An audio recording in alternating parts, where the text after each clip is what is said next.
जनाब जस्टिस मकबूल बाकर साहब, chief minister Sindh, जनाब शुएब सडल साहब, जनाब इकबाल डेथो साहब, secretary minorities Mirza Moiz Baig, honourable cardinal साहब, नदीम मेमन सेक्रेटरी इंफॉर्मेशन, रामो साहब सेक्रेटरी, हमारे साबका सेक्रेटरी बलोच साहब भी बैठे हुए हैं और भी बहुत सारे दोस्त बैठे हैं।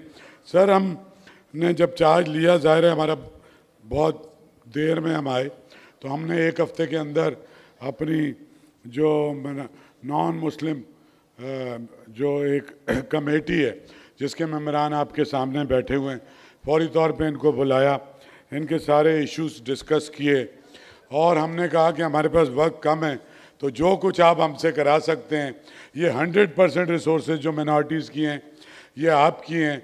यहाँ 85% पहले मिनिस्टर का कोटा था, फिर 70% मिनिस्टर का था और 30% जो था वो कमेटी के 24-25 और कमेटी के जितने मेंबरान हैं सोशल एक्टिविस्ट हैं, मुख्तलिफ शहरों से ताल्लुक़ रखते हैं और अपनी अपनी कम्युनिटीज़ के लिए बेइंतहा काम कर रहे हैं।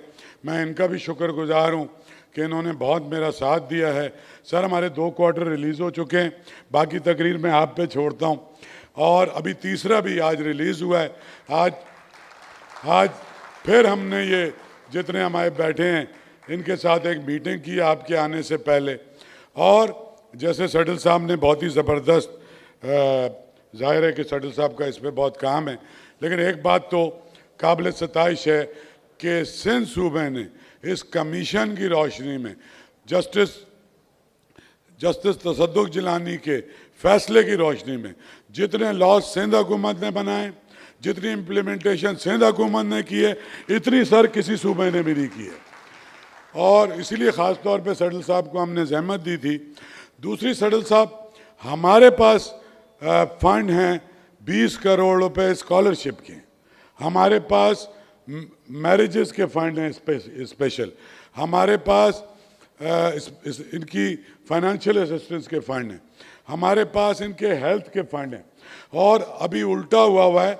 सीएम साहब के पास जब हमारे मिनॉरिटी के कुछ दोस्त गए तो इन्होंने कहा मैंने अपने जैसा एक आदमी तुम्हारा वज़ीर बना दिया है कि जिसको सारी दिलचस्पी या तो मज़दूरों के साथ है या मिनॉरिटी के साथ है या जो समाज के सप्रेस पिसे हुए तबके हैं उसके साथ है। तो वो करामत साहब हमारे यहाँ पर तशरीफ़ रखते हैं जिन्होंने बहुत काम किया है लेबर में, इनके साथ भी मिलके हम कोशिश कर रहे हैं। तो अब हम सर स्कॉलरशिप में हमारा 6 महीने से IBS अक्खर में पड़ा हुआ था। सर हमने फैसले करने हैं मैट्रिक इंटर में बच्चों के बोर्ड में कितने नंबर आए हैं, थोड़े थोड़े पैसे हैं, 20,000, 25,000, 30,000, ज़्यादा यूनिवर्सिटी में जाएगा तो 50,000। 1 साल से उसका कुछ नहीं हो रहा था। आज हमारी कमेटी ने फैसला किया है, हम अखबार में इश्तहार दे रहे हैं, ट्रांसपेरेंट तरीके से तमाम पैसे इनके थ्रू सारे स्कॉलरशिप सडल साहब इनको दे रहे हैं। हम इन्हें पुश कर रहे हैं कि मेडिकल के भी फंड हमारे पास खासे हैं सर, हमारे पास 1 अरब रुपया है, 58% डेवलपमेंट के लिए और 42% फलाह बहबूद के लिए। इसके अलावा जो गवर्नमेंट की स्कीमें हैं वो भी 1 अरब रुपए की है। मैं ख़ुद सारे सिंध में घूमा हूँ और मंदिरों में गया हूँ और चर्चेज़ में गया हूँ और सीएम साहब को भी लेके गया हूँ कई एक में। तो मुझे तो ईमानदारी की बात यह है कि ये हरे झंडे में जो सफ़ेद रंग है, मुझे तो ये लफ्ज़ से भी नफ़रत है सर मिनॉरिटी के। वाई मिनॉरिटी, जब इस मुल्क के शहरी हम सारे के सारे 24 करोड़ 25 करोड़ और हम सारे के सारे एक हैं और हम मतलब किस बात की मिनॉरिटी है सर? कोई मिनॉरिटी नहीं है। मैं नहीं समझता इस बात पे अगर मेरी नौकरी जाती है तो सर चली जाए।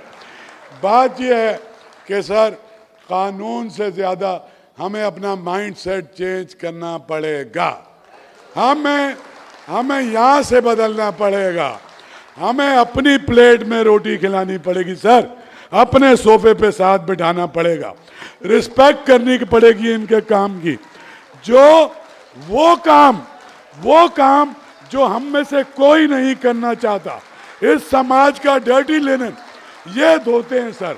ये हमसे ज़्यादा काबिल तहजीब, हमसे ज़्यादा काबिल इज़्ज़त, हमसे ज़्यादा इनकी प्रिविलेज होनी चाहिए। इस मुल्क के लिए भी इन्होंने बेनता कुर्बानियाँ दी। अभी मेरे दोस्त इकबाल डेतो ने कल जो 2 कुंडी मैनों की बात की, कौन सर काम करता है?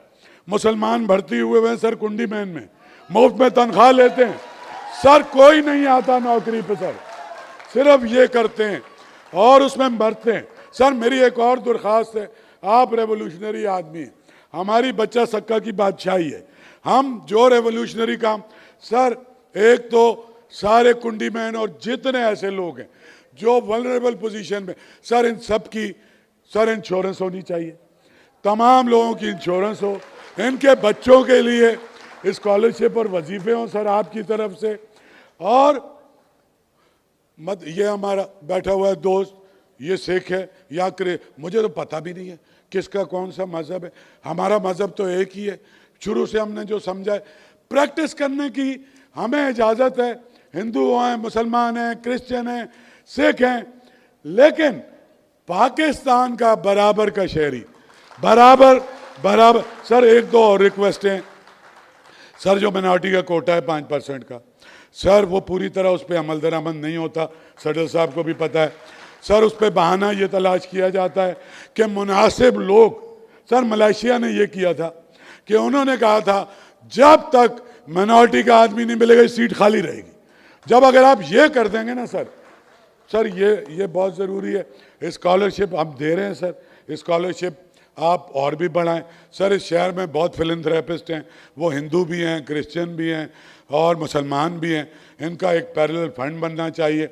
हम सर पाकिस्तान एक मुअज़्ज़म मुल्क कहलाने का मुस्तहिक नहीं है जब इसमें रहने वाले तमाम लोगों के साथ एक सलूक हम नहीं करते। हम मुअज़्ज़ब कहलाने के सर मुस्तहिक नहीं है जब तक इनका जो भी राइट है, जो मेरा राइट है वही इनका राइट है, पूरी तरह से हम इनको वो राइट प्रोवाइड नहीं करते। सर आप माफ़ कीजिएगा अगर मैं कोई गुस्ताखी कर गया हूँ, आपका सर बहुत बहुत शुक्रिया। और आप सबकी भरपूर तालियों में हमारे एक बहुत ही प्रोग्रेसिव और इंतहाई प्रो पीपल चीफ मिनिस्टर जो किस्मत से कुछ दिन के लिए हमें मिल गए, उनको सर मैं खुद बुलाता हूँ हुमा से माजरत के साथ, ताकि आपका टाइम बचाएं। सर तशरीफ लाइए।